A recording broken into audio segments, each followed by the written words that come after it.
Grand slam for Masters!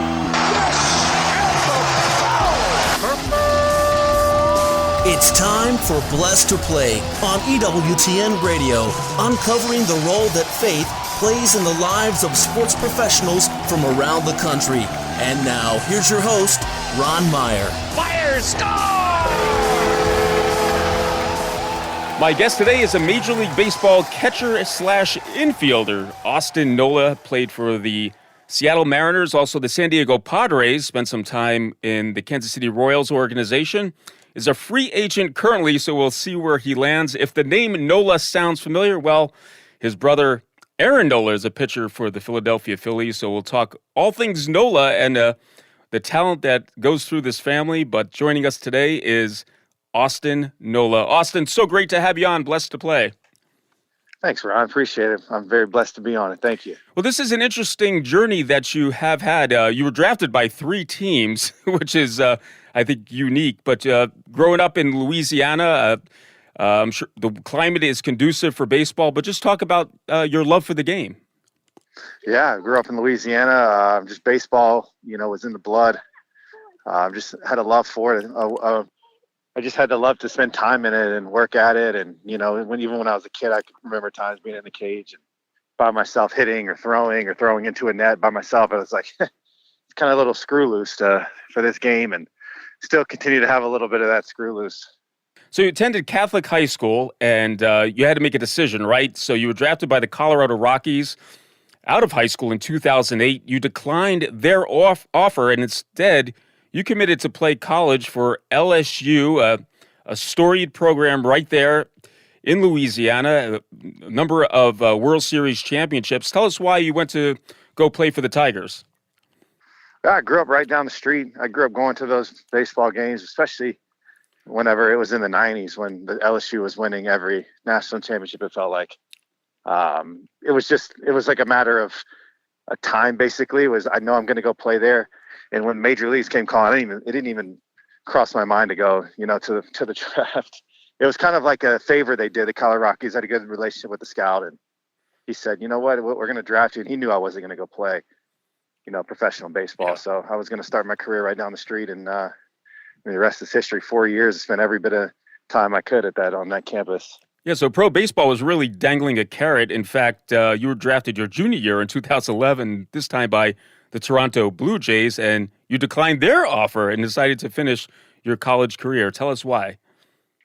Yeah, so that my junior year when I was going to the draft, my brother got drafted as well by the Toronto Blue Jays out of high school. So we kind of had this, like, what do we do type attitude. Me and him kind of conversated a little bit, and I think we both want to go to LSU. And I had one more year. I could come back for my senior year, so we decided to both go to LSU and play that 1 year together right down the street from home. Blessed to Play, Ron Meyer chatting today with Austin Nola, Major League Baseball player, played for Seattle Mariners, San Diego Padres. And Austin, let's talk about going to Omaha. Actually, you played professional baseball in Omaha, but let's talk about the amateur version because it was a special time for you and the LSU Tigers your junior year, I believe in 2009, where you won the College World Series championship. What a great achievement, but just talk about winning that championship. Yeah, it was actually freshman year, so it was my first year I got there to LSU. We won it in 2009, and it's like I never thought I would do it that first year. I mean, I knew we had a great team, but to win it your first year, you're like, what else is there left to do in college? Mm-hmm. 3 more years after that, and then it doesn't get any better than winning the national championship your first year. So, yeah, we win. I don't think we didn't lose a game. We lost one in the championship series against Texas, but we ended up pulling it out, and it's one of the best memories of my life, that College World Series. Yeah. Now, you were drafted by the Miami Marlins. They selected you in the 5th round of the 2012 Major League Baseball draft, and you elected this time, Austin, to sign a contract with them. But I want to ask you just about having 2 Nolas playing Major League Baseball. What do you think it is? A little bit of genetics? Is it the mental game? Is it the way your parents raise you to be achieve a certain level of competition? What is your take on it being part of a tandem that made it to the major leagues? Oh, yeah, we looked at it, me and Aaron, we'll talk about it at times. And it's like, how did it happen? I don't know. We just both had a love for the game, and I knew he was a special talent. I knew that he had some type of special ability, but I kind of always pushed it a little bit. And that was, that might be something. I don't know. I have no clue. By the grace of God, I guess. Yeah, it's really tremendous. I mean, what is the chances of one person making it to the major league? I think below 1%. So the odds definitely are astonishing that both of you as brothers could make it to the major leagues. All right, so you're in the Miami Marlins organization. You play AAA New Orleans. You went through the Arizona Fall League. So you got a little taste of minor league baseball, playing A-ball, bus rides, all that good stuff, playing every day. Just talk about that transition as a young man going from playing Division I baseball and now being a pro. Extremely hard. It was going from LSU where, everything's laid out on a platter for you. I mean, you have everything you need. I mean, you're always getting taken care of. You're sleeping in your own bed. And going to pro ball was like, whoa, this is a major change. It honestly shocked me enough to where I was like, do I even want to do this anymore? I had so many other opportunities back in, at LSU graduating, and the people you meet, it's like, do I want to go and, pursue this dream? And I mean, it's been a fun one. It's been really, really difficult, but a lot of fun. Yeah, so you stuck with the process and you got a chance to play pro ball, obviously, and then you signed a minor league contract with the Seattle Mariners. I think this was in 2018. You opened the season in AAA Tacoma. But you had your chance, Austin, on June 16th, 2019, to make your major league debut for the Mariners. Just talk about that day. Very special, obviously, but now your dreams have come true, and now you are in the show. Yeah, it was 8 years, I think, in the minor leagues, 7.5 years. And I didn't know if I was ever going to make it or get to that point. But, I mean, me and my wife we kind of decided, let's go and enjoy this thing. This is in the minor leagues. And we kind of freed ourselves up to just go play baseball and have fun. And then, as soon as we did that, the call came. And it was Father's Day on June 16th. And, I mean, what an amazing journey. Had a lot of fun. And it was in Oakland, actually. So to see that stadium kind of end it was really tough to see. So because that was where my debut was. So just a lot of fun. Spent a lot of time in the minor leagues, and it was worth every bit of it. Now, what I failed to mention, you made the transition. You had appearances at second and third base, I think, and then you made your transition to being a catcher. Just talk about that process. I mean, it's tough enough being a Major League Baseball catcher, but having played your collegiate baseball at shortstop, being an infielder most of your life, how was that transition for you? Very difficult. It was 2016, middle of the year, end of the year. It just wasn't seeing the opportunity as a middle infielder anymore to get to the big leagues, and I always had a dream of going to the major leagues. I just wanted. I had a love for the game that is like, well, why do I want to keep doing this? So, yeah, I hit one of those moments of I'm here in AAA playing middle infield, not playing that much, 26 years old. Mm-hmm. Is this something I want to keep doing, right? And a coach, came up to me, Paul Phillips, and we just kind of talked through it, and he gave me an opportunity. He said, "Would you like to catch?" And I said, "I don't think I would." He said, "Well, do you still want to keep playing this game?" I was like, "Yes, I do." And he's like, "Well, you might want to think about catcher." And, that kind of was the opening of this could start something new. And I just needed that extra kick to say, like, this is what I want to do. And I went with it all in 100%. Yeah, isn't that amazing when someone else could see something in you that you don't see in yourself, and then you could strive at it and do very well at it? That's really an amazing feat. Blessed to play Ron Meyer, chatting once again with Austin Nola, Major League Baseball player, played for Seattle, San Diego Padres. And speaking of the Padres, you get a good dose of postseason in your young career. A lot of players play many years and don't even go to the postseason, but with San Diego, you had a chance to go to the 2020 National League Wild Card Series and face St. Louis. But just talk about going to San Diego. You're getting a taste of what it's like to be dealt in pro ball. When you're playing at LSU, you have a finite amount of years. You know it's going to come to an end. But in pro ball, who knows? You could just get dealt at any time. But while you were in San Diego, you got a dose of postseason play. Why don't you talk about that? It's a lot of fun. It reminded me a lot of the, postseason play with LSU. We got a lot of postseason at LSU, and there's nothing like the postseason in the major leagues. It's obviously we just got done watching it, and it's electric. The atmosphere, every pitch counts, every play matters. It's everything you work for from spring training all the way through the season. And I just had so much fun. I pray and hope to get back again on a postseason team and a chance to play in the World Series, because there's nothing like playoff baseball. And being a Major League Baseball player, it's just it's really a mental battle. In fact, you dealt with injuries. You fractured your middle finger, your left hand while attempting to catch a foul tip. So you're catching, you're getting banged up. Just talk about that mental perseverance that's needed day in and day out. Yeah, so injuries can always be a tough one. It's easier to show up when you're feeling good, but it's when you're not feeling good. It's when things are not going well. It's the hardest times to continue to show up. And it definitely forges a mental path within your mind. It plays mind games with you when you're injured, but that's when you really see the striving is like, okay, if I can make it through the injury and, make it to the other side, I got something there. And that's what I'm gonna keep doing. I just continue to battle with them. And at the end of the day, the older you get, it's going to happen. You just got to keep showing up, doing your job and having fun. And that's all I'm trying to do. So let me ask you this. I mean, everyone at the Major League Baseball level has talent, obviously, the best in the world. But how much is that mental side of the game once you make it there to actually stay there? Extremely difficult. Yeah, it's all mental, I would say. I mean, everybody's got great talent. I mean, from AAA, AA. I mean, you just look at professional. I mean, the players, the size, the speed, the talent is getting better and better every single year. And kids are specializing in it at a younger age. And I mean, the talent level that they're coming in with is off the charts. Mm-hmm. So it's all mental once you get there. It's very hard to stay. And but man, very, very rewarding. I mean, to play at the highest level with the best players, you really see what you're made of. One thing I want to touch on is a special time for you and also your brother Aaron was during Game 2 of the 2022 National League Championship Series, when you became the first pair of brothers in Major League Baseball postseason history to face each other as pitcher and batter.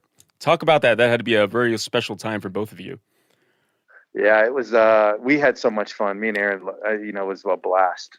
My parents weren't the biggest. They didn't really like it very much. My wife, and it was a lot of. I think they felt a lot of mixed emotions, but it was so much fun for us. Me and Aaron, just the competitive side. We always loved competing against each other. I mean, we've been doing that since we were 5 years old. So I had so much fun. It's something I'll never forget, facing him and just playing that game and watching him from the dugout and then getting to step on the on deck circle and walking into the circle. Just looking out at him on the major league mound was pretty phenomenal. Something I'll never forget. Did he buzz you high and tight with the first pitch or no? Never would. I tried to get him to. He wouldn't do it. And I don't know this. What was the result of the at bat? I ended up getting a hit off of him. I got an RBI single off of him. Yeah, he never gave a homer to me, so I guess we can call it even. Well, brothers bragging rights for sure. All right, we're going to take a break. On the other side, we're going to talk to Austin Nola about his life of faith when Blessed to Play returns right after this.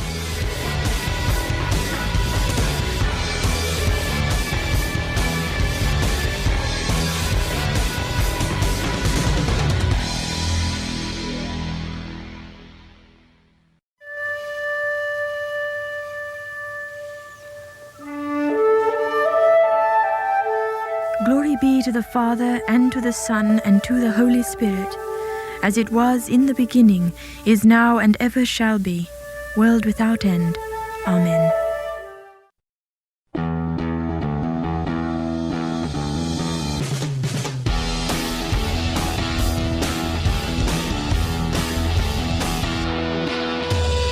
Welcome back to Blessed to Play. Ron Meyer joined today by Austin Nola, a Major League Baseball player, played for Seattle Mariners, San Diego Padres. He's currently a free agent, so we'll see where he lands. And we talked about his talent as a baseball player in the first half of the show. But one thing that people don't know about Austin is his life of faith and why it's so important to him. He grew up, went to Catholic high school in Louisiana, was raised Catholic.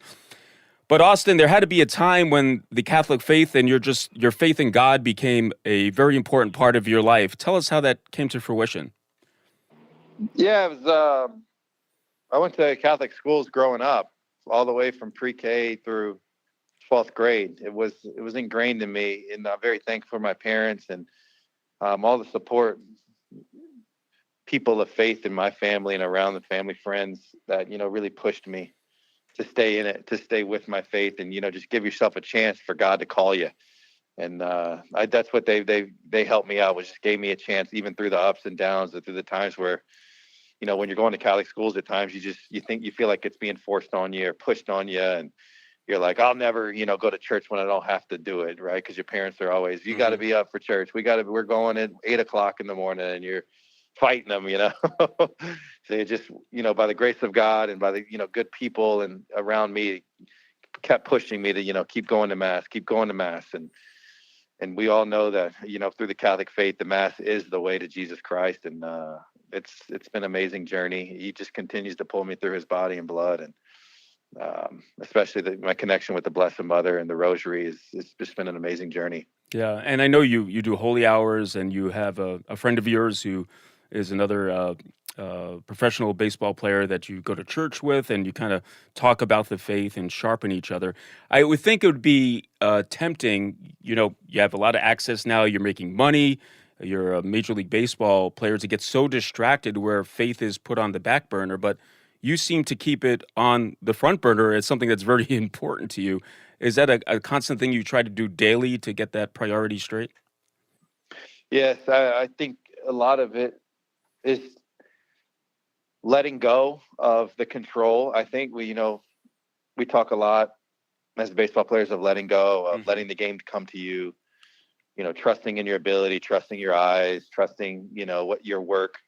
And I think a lot of that is, we've been put through a lot coming to this point now, and you have to just let go a little bit. And I know that was the biggest thing for me, is let the distractions come in, mess up, let the Lord have, give you mercy, because you learn way better than always trying to be perfect. Mm-hmm. And I think that's the biggest thing about, this job that we have and continue to keep the faith is, giving yourself a chance to mess up, to be distracted, to fall a little bit, because you start to realize the grace and the mercy of God, and that we're not meant to be perfect here. We're not meant to do everything exactly right. Mm-hmm. And I think that's the biggest thing about keeping the faith, is actually letting go of control and giving him the reins and accepting his will for us. In some days that might be messing up, and realizing his mercy. Yeah, that's a great way of putting it, because we're not really acting out a script. It's not something that we're doing like I'm just acting something out because that's the way I'm supposed to be. It's something that comes from the heart, and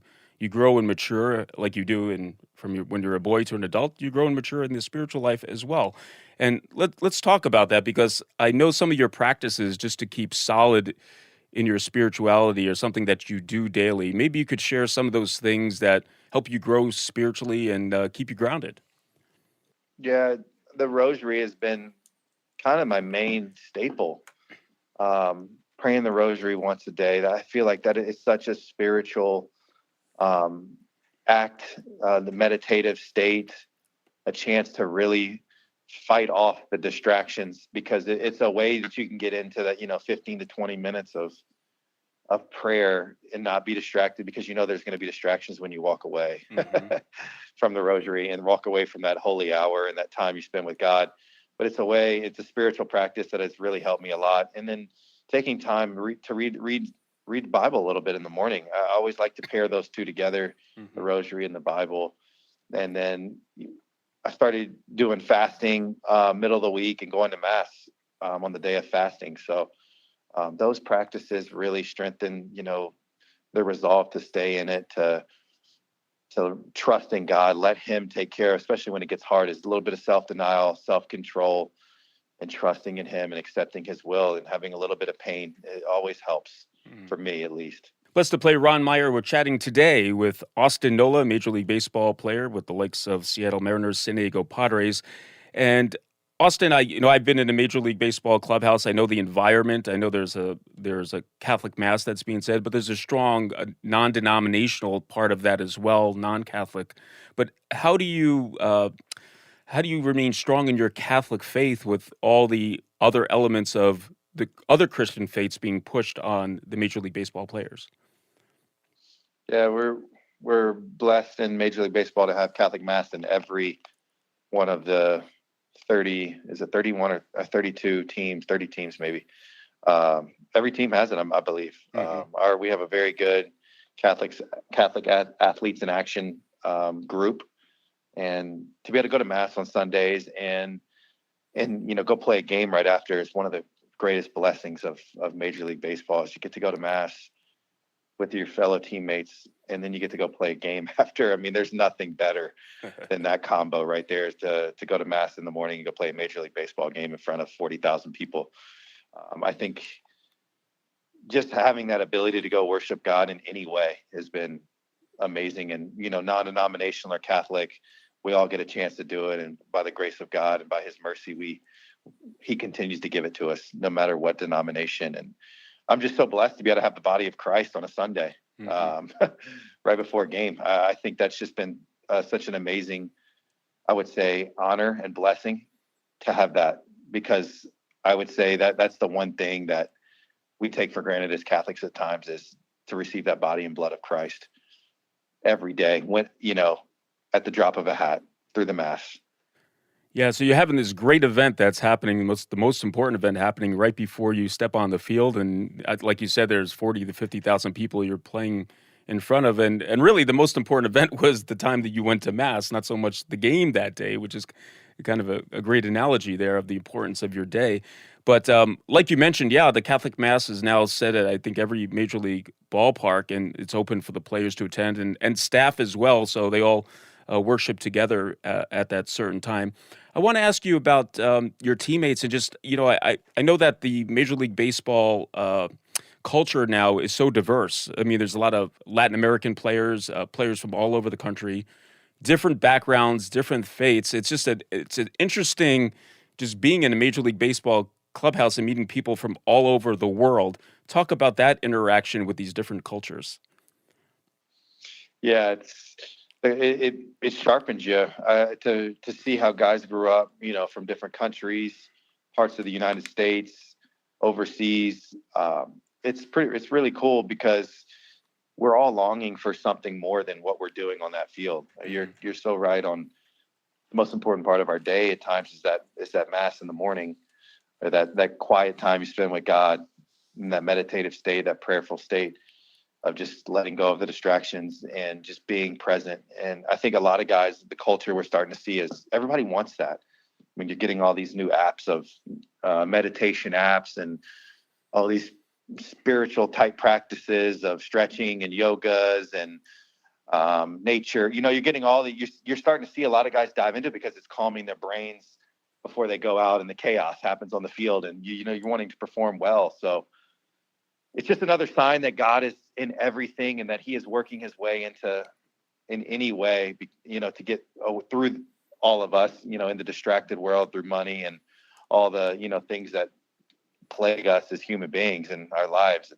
He's working his way through, and it just gives another reason to believe that he's going to continue to prevail in any endeavor we're going to take. Yeah, very well said. Let's talk about just your faith and how it helps you as a professional athlete. Now, particular to baseball, I mean, every player goes through prolonged slumps. You go through these tough parts where you're trying to do your best, but the results aren't there. We talk about these adjustments you have to make as far as getting traded. You're making a living for your family. You're moving your family with you. There's a lot of stuff going on, and people don't realize that in the life of a Major League Baseball player. In fact, you get to the stadium, you're probably there for like 10 hours before you get to the stadium, before you get home. So it's a very long day. But just talk about how your faith puts everything in perspective and helps you deal with the adversity and struggles of being a pro athlete. Yeah, family. The toughest part with faith is having your family and putting them through such struggle on the road and ups and downs of the game, of not knowing where you're going to be. I would say that's been the hardest part, with faith. But me and my wife, we made a pact, that we're always going to continue to take our children and go to Mass every Sunday, and continue to keep our faith, no matter what the score is, no matter where we're at. There will always be a Mass. There's always a church. we can always go to, and we will always ground our family in our faith, no matter what, no matter where we're at. We can be anywhere in the world. Mm-hmm. And that's a priority, and that's important. And I know God prevails through that. That's a element of trust and faith it can never be taken away. You can go over 100, but there will always be a mass on Sunday. There'll always be a time to take your family to mass and practice those values that the Lord has put in front of us. Have you had a spiritual mentor in your life that you could share that has been instrumental in your growth spiritually? Yes, I've had several good priests and a good family friend back home in Louisiana that, really helped a lot with, spirituality and learning how to show up every day with the rosary, with going to mass, receiving the body of Christ, talking about and reading in the Bible and reading through some of the parts that are harder to understand. And he's been very instrumental. Brent Honore, it's Aaron's godfather, very good family friend, and had a lot of tough experiences, life experiences, but has prevailed in his faith and really shared it with the world and shared it with those around him, and very blessed to have him in my life. Yeah, well, that's great stuff to have a mentor and someone who could inspire you. We all need to be inspired at different parts of our life. Well, Austin Nola has been our guest. Major League Baseball player, very talented, comes from a talented family. You mentioned his brother Aaron playing for Philadelphia, and he's continuing on in his pro baseball career. He's a free agent right now. We'll see where he lands, so we wish you all the best with that, Austin. And thanks so much for sharing your life of faith and a little bit about your career right here on Blessed to Play. Thanks, Ron. I really appreciate having me on. Hey, Blessed to Play fans, check us out on the web at www.blessedtoplay.com. That's blessed2play.com. You can like us on Facebook. Hit us up on the platform X at Blessed to Play. For Austin Nola, I'm Ron Meyer. Thanks so much for joining us right here on Blessed to Play. You've been listening to Blessed to Play with host Ron Meyer on the EWTN Global Catholic Network. If you have a question or comment about today's show, feel free to email us at info@blessedtoplay.com. That's blessed, 2, play.com. You can also connect with the show on the web at www.blessedtoplay.com. Again, that's blessed, 2, play.com. Join us again next time for Blessed to Play on the EWTN Global Catholic Network.